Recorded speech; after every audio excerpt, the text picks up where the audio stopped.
السلام عليكم. هذه هي البلاصه اللي قلت لي يا سيدي لا طريق سيدي يحيى، جوج فصادات، المساحه اللي كان في القطعه الارضيه 70 متر بثمن مناسب، جوج سكنات. عندنا الصالون ديالنا بجوج ديال سميتو ديال السراجم.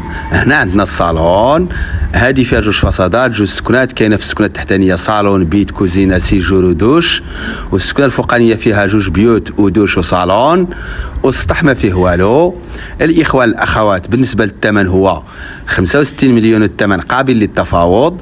منزل قريب لجميع المرافق، سواء انطوبيس، مدرسه، حمام، ونزيدك هذه تتوفر على شروط الدعم. الكوزينه بالسرجم كما راكم تشوفوا الاخوان والاخوات، هذه هي الكوزينه ديالنا، والسرجم ديالها كذلك على حسب ريحه الطياب. الاخوان الاخوات اللي عنده شي دار، شي فيلا، شي ابارتمون، شي قطعه ارضيه باغي يبيع، يتصل بنا، حنا رانا اشاره للجميع. نذكروا بالموقع الاخوان والاخوات هو طريق سيدي يحيى في مدينه وجده بطبيعه الحال. المساحه اللي كاينه في القطعه الارضيه 70 متر، منزل ذو طبقين ذو واجهتين. نطلعوا هذا السيد كيبيعها هكا، يعني ما كان يعني لا الانوكس لا والو، راكم عارفين هذا السيد راه باني عليه الدو، هذا هو جهدو، وهذا ما وصل الجهد ديالو. الاخوان الاخوات، بالنسبه للسكنه الفوقانيه كما سبق لي ذكرت في الاول، عندنا فيها دوش وصالون كبير وجوج بيوت وبالكون ودوش، السطح كاع ما فيه والو. الاخوان الاخوات، هذه كتوفر على شروط الدعم.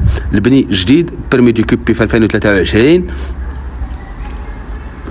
والموقع كذلك الاخوان والاخوات، ها انتم كما راه الدار كتمشي 65 مليون، والثمن قابل للتفاوض، وكتوفر كذلك على شروط الدعم. شروط الدعم ديال 7 المليون. ها انتم نخرجوا من هنايا، هنا نلقاو كذلك هاد البيت هادي بالبالكون ديال البيبان ما كاينينش كما راكم تشوفوا، ولكن الموقع صراحه موقع زوين، قريب للطوبيس، قريب للمدرسه، قريب للحمام، قريب لجميع المرافق. الاخوان الاخوات، ما تنساوش ديروا جيم لهذا الفيديو هذا. معكم دائما اخوكم ابراهيم الصحراوي على قناتي، على صفحتكم ايموبيليي اوجده الصحراوي. ها انتم الاخوان، طلعوا السكنه الفوقانيه، هذه هي السكنه الفوقانيه ديالنا كما راكم تشوفوا، والسطح ديالنا هو هذا. الاخوان الاخوات، ما تنساوش ديروا جيم لهذا الفيديو هذا، وبارطاج واكسبلور. الاخوان الاخوات، استودعكم الله، والسلام عليكم ورحمه الله وبركاته.